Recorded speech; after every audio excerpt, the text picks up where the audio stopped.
The Way Home is back, and I have been putting off pressing play on the season 4 premiere for days because the moment I did, it meant the beginning of the end, and I was not ready for that. I am still not ready for that, but it is here.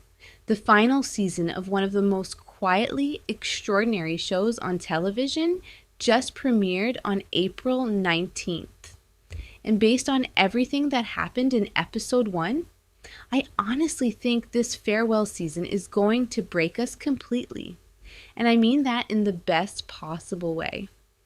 Let's talk about where the Landry family is right now, what the season 4 premiere just revealed, what is coming in the episodes ahead, and most importantly, when and where you can watch it. Because there is a lot to unpack, and this show does not slow down for anyone. First, the cold open. Because this show has always used its cold opens to plan questions that haunt you for the entire season. And this one is no different. We open on some future date we cannot identify yet. Dell and Alice are standing at the pond watching Kat run her hand through the water, and they say, they wish he could be here. And then Alice says, they are headed to a wedding? I honestly cannot tell you how loudly I screamed at my screen, because that one moment just flipped everything we thought we knew about where this story ends. A wedding, Kat and Elliot presumably, and someone who cannot be there. And if you have been watching this show for 3 seasons, you already have theories about who that is. And every single one of those theories is going to keep you up at night. And then the premiere dropped its biggest bomb of all. Something this show has never done before in 3 seasons. The pond can take you forward, not just back, forward. Dell, Kat, and Alice step out of that pond into the future together, and the entire rule system of this show changes in one scene. I honestly do not know how the writers have been keeping this secret. Now let's talk about where everyone is at the start of this season, because this is the last time we will ever watch this family begin a new chapter, and that hits differently. Alice is graduating high school. The angry, grieving girl who fell through that pond in season 1 and changed everything. She has grown now. She has chosen Noah. She has found her footing. She wants to go to a performing arts university in New York City.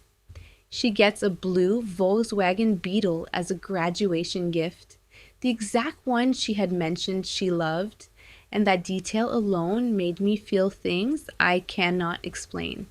This girl has been loved so carefully throughout this entire show, and watching her stand on the edge of her future in this episode is one of the most beautiful things The Way Home has done. But here is what Elliot notices during Alice's graduation.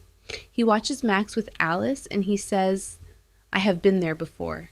He sees himself in Max the way Kat never saw him in her own story. And Kat disagrees. She does not think Max has feelings for Alice. And I honestly think she is about to be wrong about that in the same way she was wrong about Elliot for years. The parallel is too deliberate to be accidental. Meanwhile, Kat is moving in with Elliot. They are dreaming about next steps. Elliot is planning his perfect proposal. Brady, and I love that Brady is still woven into this family. Brady is literally telling Elliot to pop the question before the summer ends. And if Brady Darwin is telling you it is time to move faster, it is absolutely time to move faster. Dell is facing something she has not faced since the very beginning of the show. An empty nest. Alice is leaving. The farm that has anchored 3 generations of Landry women is about to be quieter than it has ever been. And Dell pulls out a time capsule she buried in 1975. A letter she wrote to her future child for their graduation day. And I honestly could not watch that scene without thinking about everything Dell has been through to get to this moment. Every loss, every pawn jump, every choice that brought her family back to her. And then there is the mystery pulling the season forward. Port Haven is celebrating the 100th anniversary of a bootlegger's death in an explosion at the Lingermore Tunnels back in 1925. And the show is pointing every single clue directly at that year.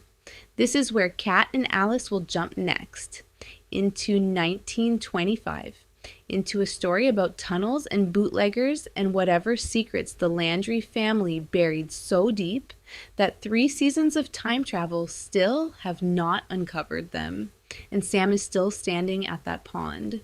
And Jacob, oh Jacob, left again.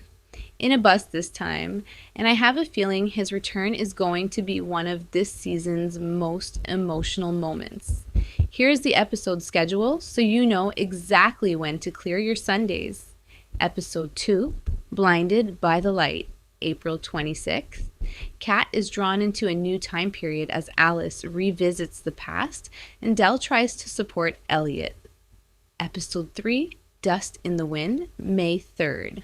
A planned getaway brings new complications and unexpected visitors arrive. Episode 4, We've Got Tonight, May 10th. Nick returns to Port Haven and Alice carefully observes something from a distance. Episode 5, Don't Cry Out Loud, May 17th. Kat and Nick follow a risky lead tied to Elliot's past and realize they may be in over their heads. Episode 6, Yes Sir, That's My Baby, May 24th. Elliot digs into his family history while Jacob adjusts to life back home. Episode 7, Working My Way Back to You, May 31st. Long-standing questions are answered, but new decisions force the family to rethink everything. The season runs through June 21st, 10 episodes, 10 Sundays. And then this story will be complete. You can watch The Way Home every Sunday at 9 p.m. on Hallmark Channel. Episodes stream the next day on Hallmark Plus. If you are in Canada, it is on Stack TV. And if you are in Australia, it is on Binge. Seasons 1 through 3 are on Netflix right now if you need to catch up before Sunday. I have watched this show from the very first pawn jump in season 1. And I have never once seen it betray its characters or take the easy way out of a hard story. The cold open of this premiere showed us a wedding and a missing person, and a pawn that can now travel forward as well as back. And I honestly believe the show-running team of Heather Conkey and Alexandra Clark, a mother and daughter who built this mystery together, are going to give us an ending that earns every single thing this show has asked us to believe. It is going to be beautiful. It is going to be painful. And I am so grateful we get 10 more weeks of it. Drop a comment and tell me, whose wedding do you think that cold open is showing us? And who is the he that cannot be there? Because I have been thinking about nothing else since episode 1 ended, and I need to know your theories right now.